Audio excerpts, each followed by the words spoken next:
Students, welcome back. Chapter 14 Chemical Effects of Electric Current. In this chapter, we will learn about electric current. जैसे कि हम जानते हैं कि जो हमारे भीगे हुए हाथ हैं उनसे हम इलेक्ट्रिक स्विच को या इलेक्ट्रिक अप्लायंस जो भी हैं जब उनमें इलेक्ट्रिक करंट होता है तो हम नहीं छूते हैं और मना करते हैं दूसरों को भी छूने के लिए। क्यों मना करते हैं? क्योंकि ये हमारे लिए खतरनाक होता है। ठीक है, अब क्यों खतरनाक होता है? क्योंकि जिन मटेरियल से इलेक्ट्रिक करंट पास होता है वो मटेरियल्स जो हैं गुड कंडक्टर ऑफ इलेक्ट्रिसिटी होते हैं। उनके कारण से जो इलेक्ट्रिक करंट है वो हमारे शरीर में आ जाता है और हमें इलेक्ट्रिक शॉक लग जाता है। ठीक है, दूसरी तरफ यदि जो मटेरियल्स जिनमें से इलेक्ट्रिक करंट पास नहीं होता है वो पुअर कंडक्टर ऑफ इलेक्ट्रिसिटी होते हैं। जैसे हम यहाँ पर ये टेस्टर देख रहे हैं, तो इन टेस्टर को बनाने के लिए एक सेल लिया, बल्ब है और ये वायर है। इस वायर को बल्ब में यहाँ पर इस टर्मिनल में टाई करते हैं और इधर सेल से कनेक्ट कर देते हैं। दूसरा ये वायर है, इसको यहाँ से बल्ब में और बल्ब से इस जो हमारा स्क्रू ड्राइवर है इसके आयरन रॉड से कनेक्ट कर देते हैं। एक वायर सेल के इस दूसरे टर्मिनल से कनेक्ट करके इस स्क्रू ड्राइवर के आयरन रॉड से कनेक्ट करते हैं। ऐसा करने पर हमारा जो ये टेस्टर है वो तैयार हो जाता है, सर्किट कंप्लीट हो जाता है और ये बल्ब जल जाता है। ठीक है, और दूसरी तरफ यही इसी प्रकार का वही सेल है, वही वायर है, लेकिन इस वायर का जो ये फ्री एंड है, इस फ्री एंड को यहाँ स्क्रू ड्राइवर के प्लास्टिक से कनेक्ट किया गया है। ठीक है, इसी प्रकार से ये दूसरी वायर है, इसका फ्री एंड है ये, तो इसको भी इस प्लास्टिक से कनेक्ट किया गया है। तो ऐसा करने पर क्या हुआ, ये बल्ब नहीं जला। इट मीन्स इस ये सर्किट जो है, इस सर्किट में इलेक्ट्रिक करंट पास नहीं होता है। क्यों? क्योंकि यहाँ पर हमने इसका कनेक्शन प्लास्टिक से किया है। यदि प्लास्टिक से, रबर से या वुड से यहाँ पर हम कनेक्शन करते हैं तो इसमें इलेक्ट्रिक करंट पास नहीं होता है और ये बल्ब नहीं जलता है। इट मीन्स ये हमारा सर्किट कंप्लीट नहीं होता है, जबकि ये सर्किट हम कहेंगे ये सर्किट हमारा कंप्लीट है। ओके, अब ये तो हमारे सब जैसे आयरन कहना चाहिए, ये प्लास्टिक है या वुड है या रबर है, ये सब सॉलिड हैं। क्या लिक्विड्स में भी इलेक्ट्रिक करंट पास होता है? तो इसको हम एक प्रैक्टिकल के माध्यम से, एक्टिविटी के माध्यम से सीखते हैं। और हम कभी कभी ये भी देखते हैं कि जो टेस्टर के फ्री एंड्स हैं उनको कुछ ही मोमेंट के लिए ज्वाइन करना चाहिए। क्यों? क्योंकि उसके ज्वाइन करने से, कनेक्ट करने से जो हमारा सेल है वो जल्दी खर्च हो जाता है और नष्ट हो जाता है। तो this completes the circuit of the tester and the bulb should glow. However, जब ये हमने कंप्लीट कर लिया है तो उसके बाद भी बल्ब नहीं जलता है। तो बल्ब नहीं जलने के क्या कारण हो सकते हैं? इसके कुछ कारण इस प्रकार से हो सकते हैं। या तो वो बल्ब मतलब जो हमने सर्किट तैयार किया है उसकी वायर कनेक्शन लूज हो सकते हैं, या उसका बल्ब फ्यूज हो सकता है, और या उसकी जो सेल है वो सेल यूज्ड अप होगा। ठीक है, या हम कह सकते हैं वो डेड हो सकता है। इस प्रकार से वो जो हमारा सर्किट है वो कंप्लीट नहीं हो पाता है। तो इनको रिप्लेस करके हम इसको तैयार कर सकते हैं। ठीक है, तो हम जैसे अभी बात आई थी कि क्या लिक्विड्स में भी इलेक्ट्रिक करंट पास होता है। तो उसके लिए हमने क्या किया, जैसे बोतल होती है तो बोतल के ये हम कैप लेते हैं और इस कैप में एक ये लेमन जूस लिया। ठीक है, अब लेमन जूस लेने के बाद में जो हमारा टेस्टर है, ये टेस्टर, ये बल्ब है, ये सेल है और ये इसके फ्री एंड्स हैं।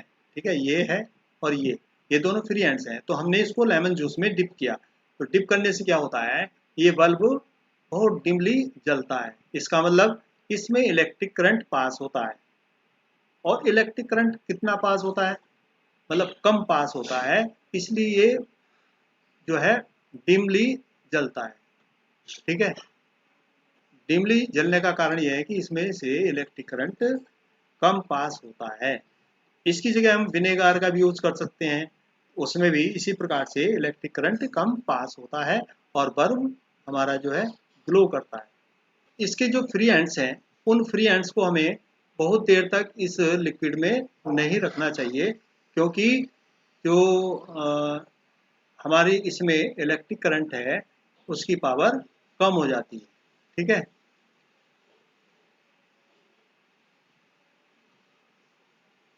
ऐसा करने के बाद भी हम देखते हैं कि कभी-कभी ये बल्ब नहीं जलता है। इस प्रकार से सर्किट कंप्लीट करने के बाद भी तो हो सकता है कि हमारा जो ये लिक्विड है वो लिक्विड कंडक्टर ना हो, ऐसा भी हो सकता है। लेकिन अगर हम इसमें अ, ऐसा सॉल्यूशन लें जो कंडक्टर हो इलेक्ट्रिसिटी का, फिर भी नहीं जलता है, तो उसके वही कारण हो सकते हैं, या तो हमारा बल्ब फ्यूज होगा, या हमारा सेल यूज्ड अप होगा, या हमारे जो वायर कनेक्शन है वो लूज होंगे। तो उसको हम ठीक कर सकते हैं। ठीक है, अब हम ये बल्ब कैसे जलता है इसका ध्यान करें, इसको जाने कि बल्ब जलता कैसे है। तो इलेक्ट्रिक करंट जब हमारे इलेक्ट्रिक करंट जब वायर से और बल्ब में पहुंचता है, तो बल्ब की जो फिलामेंट होता है, वो बल्ब का फिलामेंट बहुत ज़्यादा गर्म हो जाता है ना। गर्म होकर के उसका हाई टेम्परेचर हो जाता है, उसका जो तापमान है वो बहुत ज़्यादा हो जाता है। और उस फिलामेंट का हाई टेम्परेचर होने के कारण से वो बल्ब जलना शुरू हो जाता है। ठीक है, चमकना शुरू हो जाता है। If the current through a circuit is too weak, the filament does not get heated. जब उसमें इलेक्ट्रिक करंट बहुत कम पास होगा तो उसका फिलामेंट गर्म नहीं होगा और जिसके कारण से वो बल्ब नहीं जलेगा। ठीक है, अब जैसे कुछ हमारे गुड कंडक्टर्स हैं और पुअर कंडक्टर्स हैं या वीक कंडक्टर्स हैं, तो उनमें इलेक्ट्रिक करंट यदि कम पास हो और उसके बाद वो बल्ब जल जाए, तो ऐसी हम कुछ,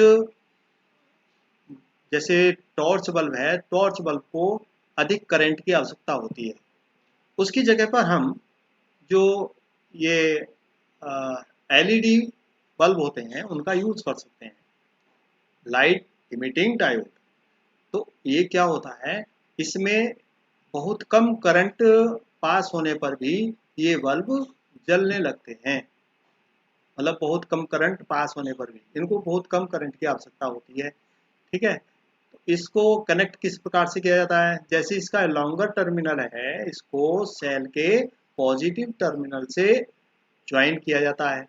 ठीक है, और जो इसका स्मॉलर टर्मिनल है, तो इसको हम सेल के नेगेटिव टर्मिनल से ज्वाइन करते हैं। ठीक है, तो ये कम करंट से भी बल्ब जल जाते हैं।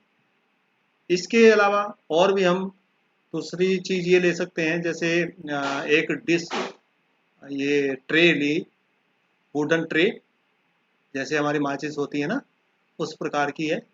इसमें हमने ये कंपास नीडल रखी और इस पर इलेक्ट्रिक वायर ये रैप किए, है ना, लपेटी है, और इसका ये फ्री एंड है, इस वायर का एक फ्री एंड ये है, और इस वायर का एक फ्री एंड हमने क्या किया, सेल से ज्वाइन किया।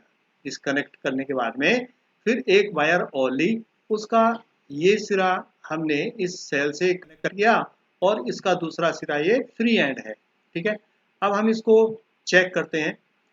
इन फ्री एंड्स को यदि हम थोड़ा सा टच करें तो इसमें डिफ्लेक्शन हो जाता है, ठीक है। अगर डिफ्लेक्शन नहीं होता है तो इसका कारण क्या होगा कि हमारा जो सेल है वो यूज्ड अप हो सकता है और इसकी वायर जो है वो लूज हो सकती है, ठीक है। अब इतना करने के बाद में अगर हम इसको बांधे रखें, मतलब जोड़े रखें, तो ऐसा नहीं करना चाहिए, ठीक है, क्योंकि इससे हमारा सेल जल्दी से समाप्त हो जाता है। और एक विशेष बात का ध्यान और रखना है कि इन प्रैक्टिकल्स को करने के लिए, एक्टिविटी को करने के लिए हमें मेन स्विच, मेंस का यूज नहीं करना चाहिए, ना ही इन्वर्टर का यूज करना चाहिए, ना ही जनरेटर का यूज करना चाहिए। हमें इन इन एक्टिविटीज के लिए सेल का और जो छोटी बैटरी होती हैं हम लेबोरेटरी में यूज करते हैं उनका ही प्रयोग करना चाहिए, ठीक है। अब जैसे हमारा ये टेस्टर तैयार होता है तो हम इसमें भी उसी प्रकार से यहाँ पर एक जो बोतल का कैप होता है वो लें और उसमें कोई लिक्विड जैसे लेमन जूस लिया हमने, तो लेमन जूस लेने पर रखने पर क्या होता है, इस कंपास नीडल में बहुत कम मतलब डिफ्लेक्शन होता है। इसका मतलब क्या हुआ कि इसमें जो हमारा लेमन जूस है उसमें इलेक्ट्रिक करंट पास होता है। इट मीन्स लेमन जूस क्या हुआ, हमारा कंडक्टर ऑफ इलेक्ट्रिसिटी हुआ। इसकी जगह पर हम क्या करें, इसको इसमें लेमन जूस था ना, तो लेमन जूस में से हमने इसके फ्री एंड्स को निकाला और निकाल करके वाटर में डिप किया और उसके बाद पोंछ करके उसको सुखाया। फिर हमने अलग अलग लिक्विड्स में इसी प्रकार से रख करके टेस्ट किया, जैसे टेप वाटर लिया या वेजिटेबल ऑयल लिया या मिल्क लिया, हनी, है ना, डिस्टिल वाटर, इन सब में हम प्रयोग करते हैं। और प्रयोग करने के बाद में हम अपने जो ऑब्जर्वेशंस हैं, जो हमें उसमें आ, मिलता है कि डिफ्लेक्शन हुआ कंपास में या नहीं, तो यदि उसमें डिफ्लेक्शन होता है जैसे यस लिखा है यहाँ पर, तो ये गुड कंडक्टर ऑफ इलेक्ट्रिसिटी होगा लेमन जूस, ठीक है। इस प्रकार से विनेगार लेते हैं, विनेगार में क्या होता है, एसिटिक एसिड होता है, और लेमन जूस में क्या होता है, इसमें सिट्रिक एसिड होता है। तो एसिड जो है वो क्या होते हैं, कंडक्टर ऑफ इलेक्ट्रिसिटी होते हैं, लेकिन ये इसमें जो है डिफ्लेक्शन कम होता है। क्यों? क्योंकि इसमें ये वीक कंडक्टर ऑफ इलेक्ट्रिसिटी कहला सकते हैं। टैप वाटर है, टैप वाटर में नेचुरली साल्ट मिला होता है, मिनरल साल्ट, तो उसके कारण से भी इसमें डिफ्लेक्शन हो जाता है, ठीक है। तो हम इन सभी जो लिक्विड्स हैं इनमें ये प्रैक्टिकल करें और करके अपने ऑब्जर्वेशन को हम इस टेबल में फिल करें, तो हम अपने आप इन चीज़ों का पता कर सकते हैं कि इनमें से कौन सी चीज़, कौन सा लिक्विड पुअर कंडक्टर है और कौन सा गुड कंडक्टर है, ठीक है। Actually, under certain conditions, most materials can conduct. That is why it is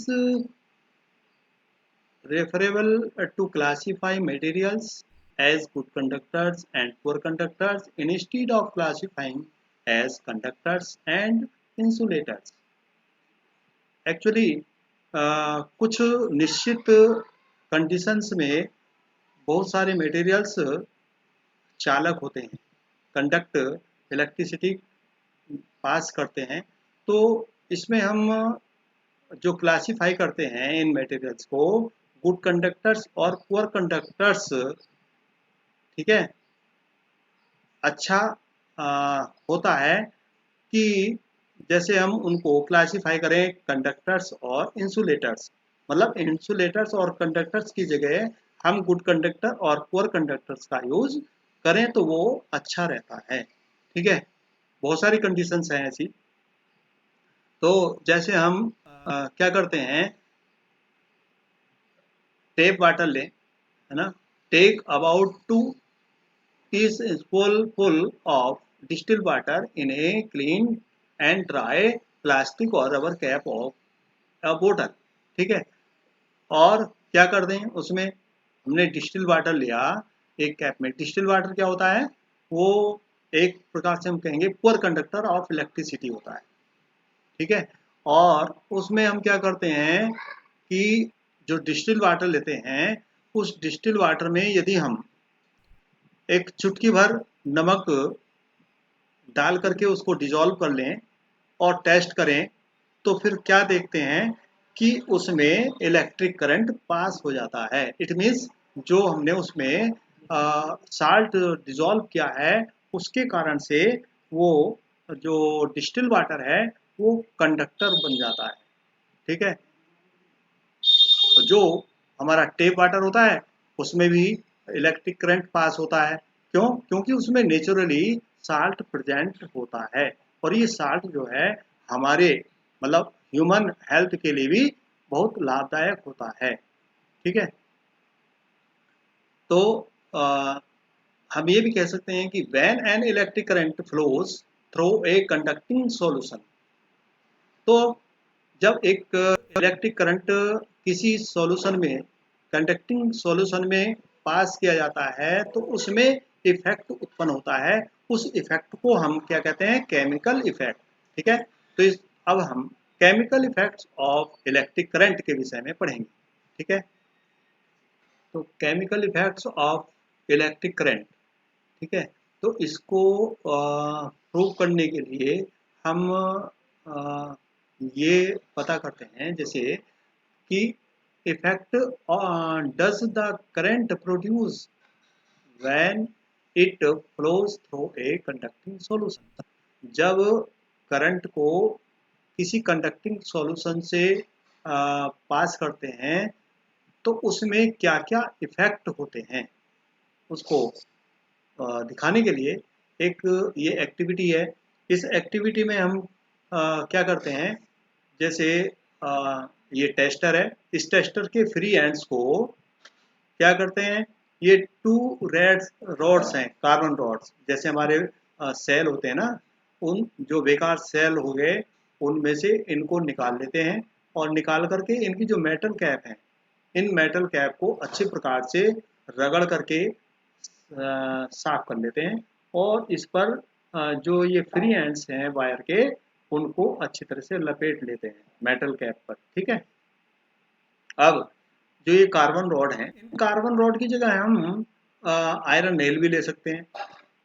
ठीक है, अब क्या किया, ये जो हमारा ये पॉट है, इसमें बीकर में हमने वाटर फिल किया, और वाटर फिल करने के बाद में इसमें थोड़ा साल्ट और लेमन जूस वो ऐड करते हैं। क्यों? लेमन जूस और साल्ट ऐड करने से जो हमारा ये वाटर है, इसमें कंडक्टिंग पावर बढ़ जाती है, मतलब ये हमारा मोर कंडक्टर हो जाता है, जो सॉल्यूशन है मोर कंडक्टर हो जाता है। तो जब हम इसको इस पात्र में, इस बीकर में रखते हैं इन रॉड्स को, तो इसमें जो हमारा वाटर है ना, इसमें जो है इफेक्ट दिखाई देता है। क्या होता है, इसमें बुलबुले से उठते हैं। ठीक है, तो ये बुलबुले से क्यों उठते हैं, ये इलेक्ट्रिक करंट के कारण से उठते हैं, मतलब इसमें इलेक्ट्रिक इफेक्ट हुआ है। इसको हम इलेक्ट्रिक केमिकल इफेक्ट्स बोलते हैं। ठीक है, अब ये जो केमिकल इफेक्ट्स है, ये क्या अन्य चीज़ों में भी होता है, जैसे हम आ, जो फ्रूट्स हैं, वेजिटेबल्स हैं, उनसे भी इस प्रैक्टिकल को कर सकते हैं। ठीक है, इसी प्रकार से जैसे हमने पहले ये एक टेस्टर लिया था, तो टेस्टर के ये जो फ्री एंड्स हैं, ये पोटैटो को काटते हैं और उसमें फ्री एंड्स को रखते हैं। ठीक है, तो क्या देखते हैं हम, with this observation and along with पहेली repeated this activity many times, ठीक है, इसको बार बार दोहराएं, तो क्या देखते हैं, they found that it was always the wire connected to the positive terminal which had a greenish blue spot around it. So they felt that this discovery was very useful because it could be used for identifying the positive terminal of a